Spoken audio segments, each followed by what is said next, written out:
Hello everyone. आज के इस वीडियो में हम लोग लुसेंट सामान्य विज्ञान के ऑब्जेक्टिव प्रश्न का चौथा वीडियो लेकर आए हुए हैं। तो देखिए यहाँ पे 76 नंबर का प्रश्न दिया है कि जल में तैरने वाले पक्षियों में क्या विशेषताएं होती है। तो इस प्रश्न का जो 76वां प्रश्न है, जिसका आंसर यहाँ हो जाएगा हमारा, वो ऑप्शन यहाँ पे ए से हो जाएगा। जलायुक्त पैर होते हैं जल में तैरने वाले पक्षियों के अंदर। जी तो देखिए यहाँ पे आप देख सकते हैं कि 77 नंबर का प्रश्न दिया है कि राष्ट्रीय पर्यावरण इंजीनियरिंग अनुसंधान संस्था जो है ये कहाँ स्थित है। तो इसका आंसर हो जाएगा यहाँ पे ऑप्शन सी, नागपुर में स्थित है। जी हाँ, तो यहाँ पे 78 नंबर का प्रश्न दिया है कि सबसे छोटा फूल वाला पौधा कौन सा है। तो देखिए इसके लिए चार ऑप्शन दिया है, वोल्फिया, लेम्मा, आजोला कि फाइकस। तो इस 78वें प्रश्न का जो आंसर हमारा हो जाएगा यहाँ पे, इसका आंसर हो जाएगा हमारा यहाँ पे वोल्फिया। ऑप्शन यहाँ पे ये जो दिया है ये सबसे छोटा पुष्प यानी कि फूल वाला पौधा है। देखिए अब नेक्स्ट प्रश्न यहाँ पे दिया हुआ है हमारे सामने कि ल्यूकीमिया जो होता है, ल्यूकीमिया ये किसके द्वारा होता है। ल्यूकीमिया रक्त कैंसर का लक्षण निम्नलिखित में से असामान्य वृद्धि किसके वृद्धि के कारण होता है। तो इस प्रश्न का आंसर हो जाएगा यहाँ पे हमारा श्वेत रक्त कोशिका यानी कि ऑप्शन बी से हो जाएगा। आपको बता दें कि ल्यूकीमिया या रक्त कैंसर जो होता है ना, ये WBC की असामान्य वृद्धि के कारण हो जाता है। जी तो नेक्स्ट प्रश्न दिया यहाँ पे 80 नंबर का प्रश्न आप यहाँ देख सकते हैं कि दिया हुआ है कि कॉड जो है निम्नलिखित में से किसका एक किस्म है। तो कॉड जो है ना, ये कॉड ये एक मछली का किस्म है, जो ऑप्शन यहाँ पे बी में दिया हुआ है। तो इसका आंसर यहाँ पे बी सही हो जाएगा। अब आप देख सकते हैं यहाँ पे कि नेक्स्ट प्रश्न यहाँ पे दिया हुआ है कि काफ़ी संख्या में कम समय में ही एक जैसे पौधे किस प्रणाली से उत्पन्न किए जा सकते हैं। तो 81 नंबर का जो प्रश्न दिया है, तो इसका आंसर यहाँ पे हो जाएगा उत्तक संवर्धन तकनीकी से। ऑप्शन यहाँ पे सी जो है इसका आंसर हो जाएगा। और देख सकते हैं यहीं पे आप 82 नंबर जो यहाँ पे प्रश्न दिया हुआ है कि निम्नलिखित वृक्षों में कौन पारिस्थितिक तंत्र का मित्र नहीं है। तो चार प्रश्न दिए हैं, बबूल, यूकेलिप्टस, नीम और पीपल। तो देखिए यहाँ पे इसका जो आंसर हो जाएगा पारिस्थितिकी तंत्र का मित्र नहीं पूछा है, तो यहाँ पे ऑप्शन बी से हो जाएगा। यूकेलिप्टस जो होता है ना, ये पारिस्थितिक तंत्र का मित्र नहीं होता है। बाकी के चार जो तीन ऑप्शन दिए हुए हैं वो तीनों पारिस्थितिक तंत्र के मित्र होते हैं। जी तो यहाँ पे 83 नंबर का प्रश्न आपको दिया हुआ है कि निम्नलिखित में से कौन सा जल प्रदूषक नहीं है। तो आपको बताना है कि कौन इसमें से जल प्रदूषक नहीं है। तो इसका आंसर हमारे यहाँ पे ऑप्शन बी से हो जाएगा। तांबा जो होता है ना, तांबा ये जल प्रदूषक तत्व तो नहीं है। अब आगे आप देख सकते हैं यहाँ पे नेक्स्ट प्रश्न दिया हुआ है कि ग्रीन हाउस गैसों की संकल्पना की थी। ग्रीन हाउस जो गैस है ना, इसके बारे में सबसे पहले किसने बताया था। तो इसका आंसर हो जाएगा ऑप्शन यहाँ पे सी से हो जाएगा। जोसेफ फोरियर जो थे ना, इन्होंने ही सबसे पहले ग्रीन हाउस गैसों के बारे में बताया था। जी हाँ, तो नेक्स्ट प्रश्न आप देख सकते हैं यहाँ पे दिया हुआ है कि कोयला, पेट्रोल, डीजल आदि का दहन मूल स्रोत है किसके। तो 85 नंबर प्रश्न जो है इसका आंसर हमारा हो जाएगा यहाँ पे, ये हो जाएगा वायु प्रदूषण से संबंधित है, इसलिए इसका आंसर यहाँ पे सी से हो जाएगा। और आप यहाँ पे नेक्स्ट प्रश्न देख सकते हैं आप कि 87 नंबर प्रश्न जो यहाँ पे दिया हुआ है कि निम्नलिखित में से कौन सी प्राकृतिक रूप से पाई जाने वाली ग्रीन हाउस गैस सर्वाधिक ग्रीन हाउस इन्फेक्ट करती है। तो इसका आंसर जो हमारा हो जाएगा वो ऑप्शन यहाँ पे ए सही हो जाएगा। CO2 जो है ना सर्वाधिक इम्पैक्ट करती है। जी तो नेक्स्ट प्रश्न यहाँ पे दिया हुआ है कि नदी में जल प्रदूषक के निर्धारण के लिए घुली हुई मात्रा मापी जाती है। तो इसका आंसर हो जाएगा ऑक्सीजन। ऑप्शन यहाँ पे डी इसका सही हो जाएगा। जी दोस्तों आपको बता दें कि इसमें आप देख सकते हैं जितने सारे प्रश्न हैं यहाँ पे किसी न किसी एग्जाम में पूछे गए हैं। यहाँ BSSC 2014 में ये प्रश्न पूछा गया। इसी तरह से सारे प्रश्न जो यहाँ पे दिखाई दे रहे हैं आपको, ये किसी न किसी एग्जाम में पूछे गए हैं। तो इस दृष्टि से ये आपके आने वाले एग्जाम के लिए भी महत्वपूर्ण प्रश्न है ये।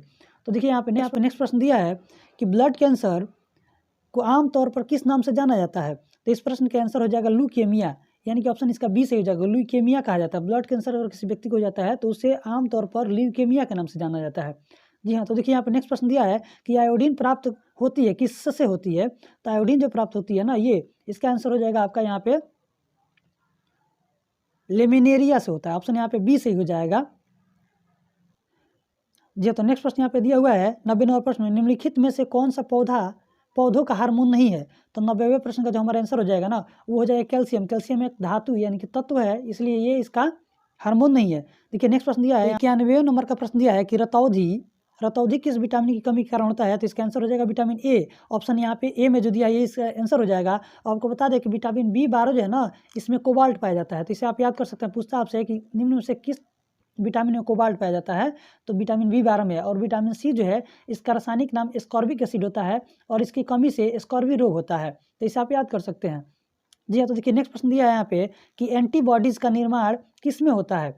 तो ये देखिए यहाँ पे 92 नंबर का प्रश्न जो है, तो एंटीबॉडीज़ का जो निर्माण होता है वो इसका आंसर हो जाएगा यहाँ पे आपको लिम्फोसाइट्स में होता है। तो यहाँ पे आपका ऑप्शन यहाँ पे सी सही हो जाएगा। जी हाँ, तो देखिए नेक्स्ट प्रश्न दिया है कि प्रदूषण के कुछ विश्वसनीय सूचक जो होते हैं, 93 नंबर का प्रश्न में देखिए आपको दिखाई दे रहा है यहाँ पे, तो प्रदूषण के सूचक जो होते हैं ना, लाइकेन और मास जो होते हैं, इसका आंसर हो जाएगा ऑप्शन यहाँ पे सी सही हो जाएगा इसका आंसर। जी हाँ, तो नेक्स्ट प्रश्न दिया है कि बायोमैग्निफिकेशन का अर्थ है। तो देखिए तो यहाँ पे आपको दिया हुआ है ये प्रश्न, जो बायोमैग्निफिकेशन के आंसर जो यहाँ पे आपका हो जाएगा वो हो जाएगा खाद्य श्रृंखला के अंत तक अजैविक निम्नकरणीय प्रदूषण की संकेंद्रीय वृद्धि से। तो इसका आंसर डी सही हो जाएगा। आप देख सकते हैं यहाँ पे कि नेक्स्ट प्रश्न आपको दिया हुआ है कि वयस्क मानव शरीर में हड्डियों की संख्या कितनी होती है। तो इसका आंसर यहाँ पे ऑप्शन बी से हो जाएगा 208 होती है। और आपको बता दें कि नवजात शिशु, अगर आपसे पूछ दे कि नवजात शिशु के शरीर में हड्डियों की संख्या कितनी होती है, तो याद कर सकते हैं आप कि 300 होती है, 300 होती हैं। जी तो नेक्स्ट प्रश्न यहाँ पे दिया हुआ है आपको 96 नंबर प्रश्न दिया, कोलेस्ट्रॉल का असामान्य स्तर से संबंधित होता है। कोलेस्ट्रॉल का असामान्य स्तर संबंधित होता है किससे? तो इसका आंसर यहाँ पे ऑप्शन ए सही हो जाएगा, धमनियों का कठोर हो जाना। अगर कोलेस्ट्रॉल बढ़ता है तो धमनियाँ कठोर हो जाती हैं। जी हाँ, तो देखिए यहाँ पे नेक्स्ट प्रश्न दिया हुआ है 97 नंबर प्रश्न में, इन्फ्लुएंजा रोग होता है किसके द्वारा? तो इसका आंसर जो हो जाएगा हमारा ऑप्शन यहाँ पे ए सही हो जाएगा, विषाणु द्वारा होता है। आप देख सकते हैं यहाँ पे एक नेक्स्ट प्रश्न। जी हाँ, तो देखिए यहाँ पे नेक्स्ट प्रश्न दिया हुआ है 99 नंबर प्रश्न जो दिया है यहाँ पे आपसे पूछ रहा है कि सब्जी के लिए काम आने वाली पौधा का अध्ययन कहलाता है। देख सकते हैं आप यहाँ पे, तो सब्जियों का अध्ययन के लिए जो होता है वो ओलेरीकल्चर होता है। तो ऑप्शन यहाँ पे डी सही हो जाएगा। और आपको बता दें यहाँ पे कि पोमोलॉजी जो है ना, ये पोमोलॉजी ये फलों का अध्ययन के लिए आता है, फलों के बारे में बताता है ये। अब देखते हैं फ्लोरिकल्चर जो है ना, ये पुष्प यानी कि फूलों के लिए होता है। पुष्प अध्ययन को फ्लोरिकल्चर कहते हैं। हॉर्टिकल्चर जो है ना, ये बागवानी संबंधित है, बागवानी आप करते हैं तो उससे संबंधित अध्ययन को हॉर्टिकल्चर कहते हैं। आपसे पूछा है सब्जियों के काम आने वाले जो पौधों का अध्ययन है उसे ओलेरीकल्चर कहते हैं। देखिए यहाँ पे नेक्स्ट प्रश्न पूछा हुआ है आपसे 100 नंबर प्रश्न पूछा है 100 नंबर वाला, एंजाइम एक है क्या चीज़? तो एंजाइम जो है ना ये बायो उत्प्रेरक है। तो ऑप्शन यहाँ पे सी सही हो जाएगा इस प्रश्न का आंसर। आपको बता दें कि 101 नंबर का प्रश्न यहाँ पे दिया हुआ है कि निम्नलिखित में से कौन संक्रामक बीमारी नहीं है? तो इसका आंसर हो जाएगा एड्स, जो कि ऑप्शन यहाँ पे ए में दिया हुआ है, ये एक संक्रामक रोग नहीं है। जी तो नेक्स्ट प्रश्न आपसे यहाँ पूछा हुआ है 102 में कि जल में घुलनशील विटामिन है।